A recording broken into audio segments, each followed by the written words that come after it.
एक बार महात्मा बुद्ध एक गांव में अपने शिष्यों सहित घने पेड़े की छांव के नीचे बैठ थे। आसपास के गांवों से बहुत से लोग अपनी मानसिक समस्याएं लेकर महात्मा बुद्ध के पास आ रहे थे। महात्मा बुद्ध उन सब की मानसिक परेशानियों का समाधान देते। सब लोग खुशी खुशी अपनी समस्याओं का समाधान पाकर वहां से लौट रहे थे।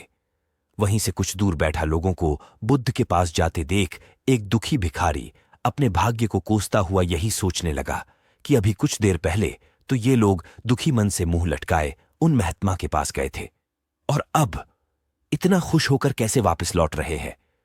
आखिर माजरा क्या है? जरा मैं भी जाकर देखूं कि वो महात्मा ऐसा कौन सा खजाना बांट रहा है इन लोगों को। वे इतने प्रसन्न हुए कि उनके चेहरे लाल हो गए। जब वो दुख भिखारी कुछ नजदीक गया तो उसने देखा कि ये महात्मा तो लोगों को प्रवचन देकर लोगों के दुख का निवारण कर रहे हैं। यह देखकर भिखारी के मन में भी तीव्र इच्छा हुई कि क्यों न मैं भी इन महात्मा को अपना दुख बताऊं, मुझे भी अपने दुख का समाधान अवश्य मिलेगा। बस फिर क्या था, समाधान पाने की लालसा लिए भिखारी महात्मा बुद्ध के सामने पहुंचा और हाथ जोड़कर प्रणाम करते हुए बोला, हे महात्मा बुद्ध, मैं भी लोगों की मदद करना चाहता हूं।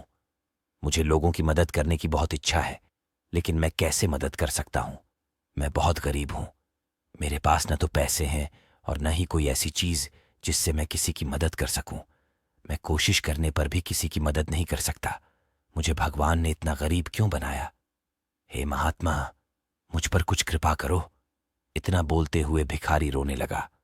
महात्मा बुद्ध बोले, आप बहुत अज्ञानी हैं, क्योंकि आप अभी तक इस भ्रम में जी रहे हो कि तुम्हारे पास कुछ नहीं, जबकि दूसरों को कुछ देने के लिए तुम्हारे पास बहुत कुछ है। तुम बिना धन और वस्तु के भी दूसरों की मदद कर सकते हो। तुम्हारे पास जुबान है जिससे तुम मीठे शब्द बोलकर किसी के दुखी चेहरे पर मुस्कान ला सकते हो। इन्हीं शब्दों की ताकत से तुम किसी के भी टूटते हौसलों को फिर से मजबूत कर सकते हो। इन शब्दों की शक्ति से आप किसी के भी मन में सकारात्मक विचारधारा के बीज बो सकते हैं और उसे गलत रास्ते पर जाने से रोक सकते हैं। तुम्हारे दो हाथों से किसी भी कमजोर या लाचार व्यक्ति की सहायता कर सकते हो। आपके दो आंखें किसी अंधे को रास्ता दिखा सकते हैं। तुम किसी के लिए दुआ कर सकते हो। यह हो सकता है कि उनके बुरे काम फिर से हो जाएं।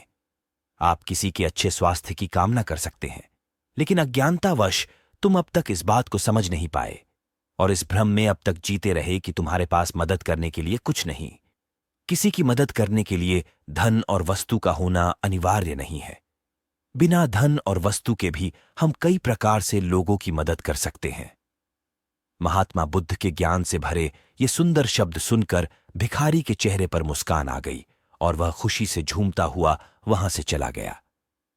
बहुत से लोग यह सोचकर दुखी होते हैं कि मेरे पास ये नहीं है, बल्कि जो आपके पास है उसी में संतुष्ट रहना सीखें और बिना मतलब के लोगों की मदद करें। उसे आपको परम सुख की प्राप्ति होगी।